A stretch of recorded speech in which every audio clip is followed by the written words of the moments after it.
সম্পূর্ণ স্বতন্ত্র ছিলেন বলে দর্শক রুচির দিকটি রবীন্দ্রনাথের নাট্য সাহিত্যকে বিচলিত, নিয়ন্ত্রিত বা নিরূপিত করেনি। তার নাটকে স্বদেশ মুক্তির নতুনের আহ্বানের যেমন ডাক পাওয়া যায়, তেমনি প্রকাশিত নরনারীর অস্ফুট হৃদয় বেদনায় জর্জরিত চিত্ত।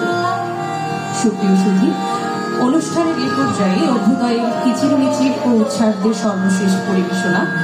এর পরপরই পরিবেশিত হবে রবীন্দ্রনাথ ঠাকুরের নাটকের প্রেমিক গান নিয়ে আয়োজন এমনই মায়ার ছলনা।